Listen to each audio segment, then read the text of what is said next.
guys. So I wish my interesting story was about me getting arrested and thrown into the Mexican jail, but nope.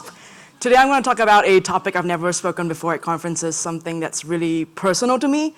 But when I was talking to Kit on Skype before the conference, and she was telling me that last year, this topic was like the most popular topic for the breakout session. So I was like, okay, I'll talk about this. So digital nomad dating is tough if you're not dating another digital nomad, right? I mean, it's like we are not, the problem is like we're not backpackers. We're not there for just a few days and, casual sex encounters is basically what we can only expect. But yet we're not there long enough to say, hey, I am living here permanently now. Because we might be there for a few weeks, a few months, a few years, indefinitely, if I like you more, if this is going real, like who knows, right? So it's just this weird conundrum that we're in when we go on dates and they're like, so how long are you here for? I don't know, for as long as I like you, I guess. It really depends, right? Because I can work from anywhere. And dating as a digital nomad is like, I'm gonna do this because I want this to be a meme. The world is your oyster! Because literally if you have a type, if you have a type for, if you like German girls, you can go to, or German boys, you can go to Germany and work from there. If you like Japanese people, you can go to Japan. If you like Mexicans, you can go to Mexico. So really you get to pick and choose. You're not limited to dating just the people in your own city. But the problem is trying to find someone willing to jump into your world and it's like trying to find the oyster in an ocean of oysters, right? Like it's so difficult to find them. And I realized over time that dating locals, I was just being seen as like this exotic Asian traveler with a really interesting story and an interesting way to earn money and, wow, super fun to date for a few dates and that's basically it. Like I was just being seen as the, good for short-term casual dating. Like no one really saw me as this permanent person that they would like, oh, I have a future with because literally I could be on a plane tomorrow and I'll be out of this person's life. So no one really kind of just wanted to invest their time in creating something real. But thank God for dating apps because we can literally swipe our way to finding that true love of our lives, right? When I was a single digital nomad traveling the world, I literally was on every dating app you could find, like Bumble, Tinder, OkCupid. I have no idea what else was there. But I was on it and I was just like working. Ooh, I need a date for tonight. Like I just want to hang out with someone. Open the app and try to swipe and find someone. And that's kind of how I found my partner as well. And it's like trying to swipe your way to find that oyster. And after like what felt like a million swipes and a million dates, I finally found, hopefully, that oyster who is currently my partner today. And thank God for technology because it's really saved my dating life. I know some people are super comfortable being single and they're like, hell yeah, I want to be single. I get to date whoever I want, leave whenever I want, whatever. I'm not bound to one person. I am absolutely the opposite. I was like, oh my God, I absolutely hate, casual dating. This drives me nuts. Constantly repeating my story over and over and over again. So for me, I was not that first person. So when I met my partner after swiping, I was very upfront about it. I was like, you know what, I work online. I like Mexico City. I like being here. This was before the earthquake, by the way. I like being here and, but I don't know how long I'll be here. But I know for sure I will not be here forever. Like, this is not where I want to live my life till I die. And so she knew that from the beginning. And it was kind of funny because while I was preparing for this talk, she basically told me like, when I first met you, it was your lifestyle just like attracted me. Because I've always thought about leaving my job. She was a high-paying designer in a big firm. And I've always thought about leaving my job to just work from home as a freelancer because I hate commuting in Mexico City's traffic every single day, working for long hours. If you've been to Mexico, they work from like 8 all the way to 8. It's just crazy how long they work. And she just been thinking about it, but she kept pushing it back, right? Like there's a fear, like, I'm getting medical, I'm getting insurance, I'm getting bonuses, I'm getting promoted, I'm the head of design. Like it was like perfect for her. But she kept pushing it back. But then when she met me, she was like, oh my God, besides being a freelancer, I can also possibly consider being a business owner online. So it was very interesting for her. And she told me like, you know what, I think I'm gonna quit my job and and consider this, but next year, that's what she said, next year, I need to get my bonus for this year first. And that's so normal, right? Because December is when the bonuses come in and no one wants to leave the job. I'm like, okay, fine, whatever. But I don't know, I was just kind of like skeptical at the same time because I know how difficult it is to leave like a secure job if you're not, like the adventurous kind of, you've been receiving so many benefits over the years. So what I did when I really wanted to get her to become a digital nomad was every time she started like, oh man, I had this bad client today, I'll be like, today was awesome. I woke up and I did some work. I cooked breakfast, I did some work, sold some things, and I went out to this cafe, walked around Chapultepec, and the weather was awesome. Did you know that? And she was like, and over time, every time she kept telling me about how bad day was, and I was like, I just kept feeding her all these awesome things about being a digital nomad. I never tell her like the shit things, just the best things. And I would send her pictures of me in like cafes, pictures of me like in the park while she was like stuck in the cubicle. And I was like, this is the best way to convince someone to become a digital nomad. So I also kept like giving her ideas like, oh, you're a designer, why don't you, be a designer online? You can literally do this online as well. You don't have to work for a company. And just kept giving her business ideas and how she can make money online. And so the plan then was next year, right? I mean, she was like, oh, this is so cool, next year. And then something happened, like something life-changing happened. I went back to Asia for a month for a conference, and when I came back, she discovered that she had a tumor growing. And so doctors then said that the tumor didn't appear to be cancerous, probably was fine, she's too young. So we were waiting for her to get an operation in Mexico City. And then a couple of days later, the big Mexico City earthquake happened. So we were shit out of our minds. We're like, oh my God, had you been in like operation during the earthquake, or if the earthquake comes back again, like God knows, like you'll probably die there or something. So we had to move back to her city, back in the north. And then they discovered that after removing the tumor, that it was cancerous. And so she now had to battle cancer. But thank God she's fine now. But it kind of really changed her perspective of how things were. I mean, honestly, if you're dating a non-digital nomad right now, this is not going to be like, this is not common. So, it changed her perspective on how things were, and she should stop like pushing back things. And so she decided that, you know what, I'm just going to jump in, I'm going to quit my job. So we came back to Mexico City for her to quit her job and for her to start her business as well. And at the beginning stage was really difficult for her because it was like, okay, what do I do now? I have designing skills. I used to give tarot readings for my friends, and so I was like, why don't you give tarot readings online, right? Or find clients online, designing clients online.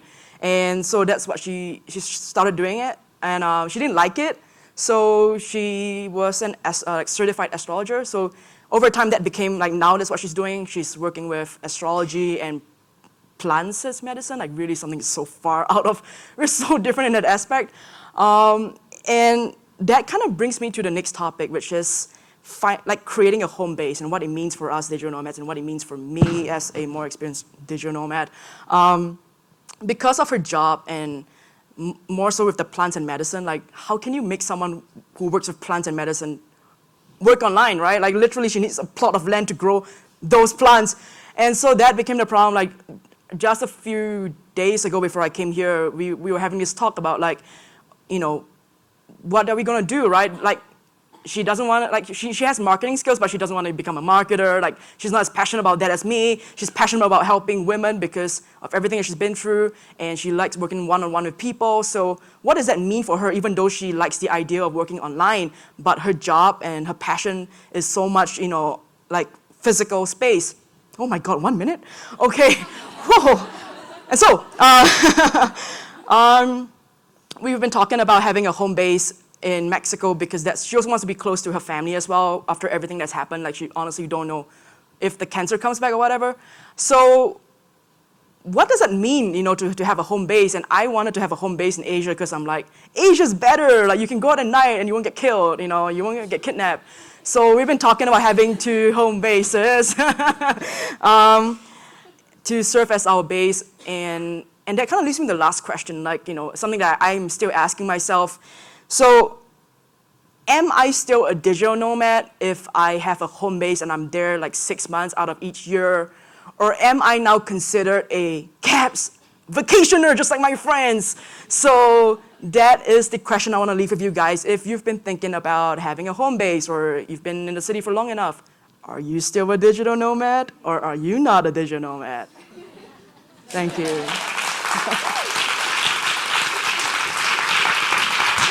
Everybody give it up for Chrys.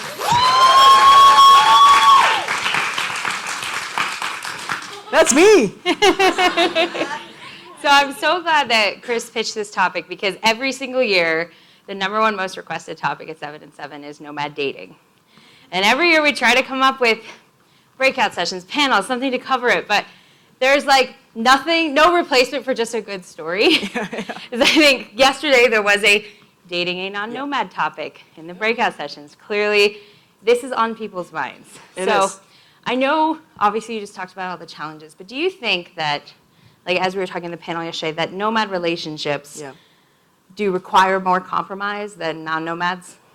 A different type of compromise. Yeah. Because when I was dating, when I wasn't a digital nomad and dating, there were compromises to be made in any case. But now it's a different type of compromise. Like, I want to bring along my rocks and my plants and my books, because she's still getting her next level of astrology. Like, God knows what that means. But, she has to travel with those things. And I'm like, don't they have ebooks? So, FYI, the world of astrology is still very far behind in the digital world. They do not have ebooks. So we have to travel with 10 books like this, thick books, rocks because she works with them, and plants. So that's a lot of compromise. I was like, oh, this makes things so difficult for us to move around because I'm like, I don't want to be lugging around things. I literally have that. And then she wants to buy things like, blender and coffee maker, and which is why we are talking about home bases because we don't want to lug these things around. Of course. So a lot of compromise, and also just the fact that, because after the operation and everything, she spent so much money on medical that she cannot just pack up and leave right now because her business is just starting out. So whereas I'm like, let's go to Cuba, and she's like, who's gonna pay for that? And I'm like, I mean, I could pay for you now, but then, I'm expecting something in return. Yeah. So, so it's a lot of compromises when you're dating, a non-digital nomad, trying to be one. All right, questions for Chrys, or just confessions that anyone feels compelled to give I am like now? your priest. Yeah. Hi, Chrys. Hey. I think we talk a lot about the compromises and the problems with dating a non-nomad, but maybe you want to talk about some of the benefits that come from a nomad-muggle relationship. At the beginning, I was rubbing my life in her face. But also, I mean, this sounds so egoistic, but it's just like she sees you or he or she sees you like his or her idol right now, because your life is awesome, and I'm like, yeah, it really is. And so now I have something better, like something interesting. But I mean, in honesty, I don't know. I really don't know if there's anything, if there's something better or. I kind of feel like no. I don't feel like it's any different from my past relationships, but yeah. Up there. I would say that having 2 home bases has been good for me. Yeah. Having a semi-muggle relationship. And as far as lugging the rocks and the books, airline status is your friend. I know, it's just the fact that I don't expect her to carry everything by herself. How can you be an asshole and just have your backpack and struggle with that yourself, bitch? Right? And I don't want to be the person helping her as well because I absolutely hate that.